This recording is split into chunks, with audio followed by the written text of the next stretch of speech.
Assalamualaikum warahmatullahi wabarakatuh. Pada pertemuan kali ini kita akan belajar yaitu perencanaan usaha produk peralatan teknologi terapan.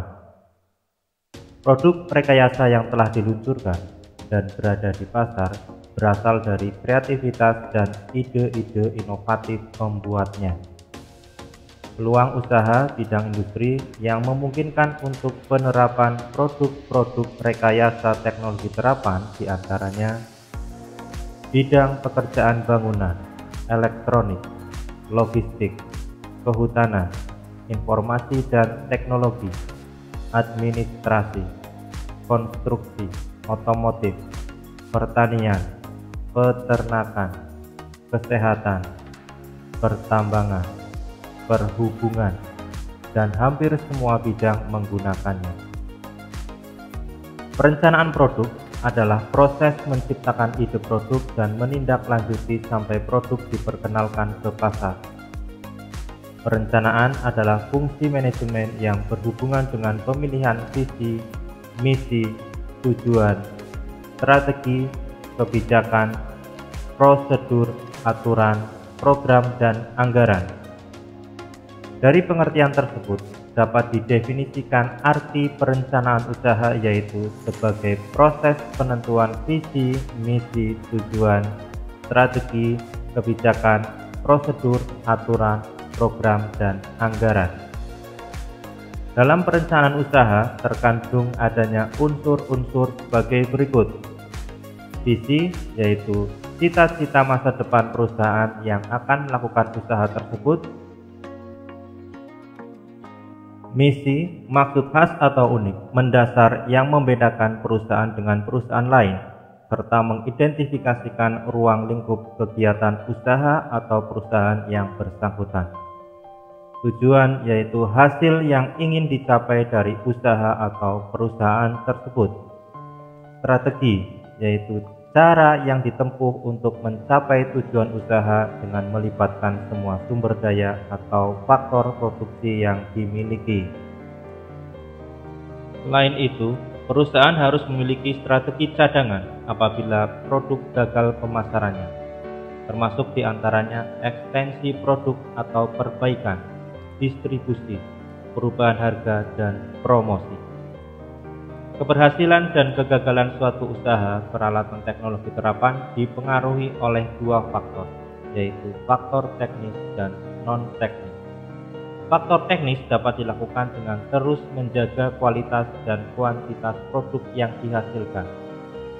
Faktor non-teknis diantaranya meliputi perencanaan, menetapkan tujuan, kemampuan untuk beradaptasi dan mengatasi tantangan yang ada, inovasi, pemasaran yang merupakan kunci keberhasilan, dan semangat juang tinggi. Kesuksesan ekonomi suatu perusahaan manufaktur tergantung pada kemampuan untuk mengidentifikasi kebutuhan pelanggan, kemudian secara cepat menciptakan produk yang dapat memenuhi kebutuhan tersebut dengan biaya yang rendah. Dari sudut pandang investor, usaha pengembangan produk dikatakan sukses jika hasil produksi dijual menghasilkan laba atau profit.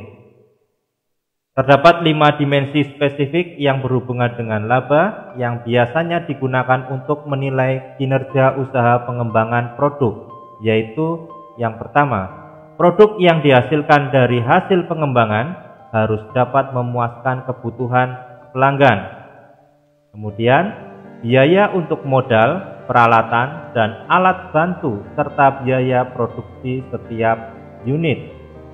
Selanjutnya, waktu pengembangan akan menentukan kemampuan perusahaan dalam berkompetisi, menunjukkan daya tanggap perusahaan terhadap perubahan teknologi, dan pada akhirnya menunjukkan kecepatan perusahaan untuk menerima pengembalian ekonomis usaha.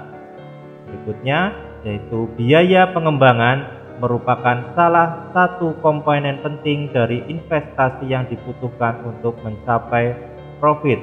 Dan yang terakhir, kapabilitas pembangunan merupakan aset yang dapat digunakan oleh perusahaan untuk mengembangkan produk dengan lebih efektif dan ekonomis di masa yang akan datang.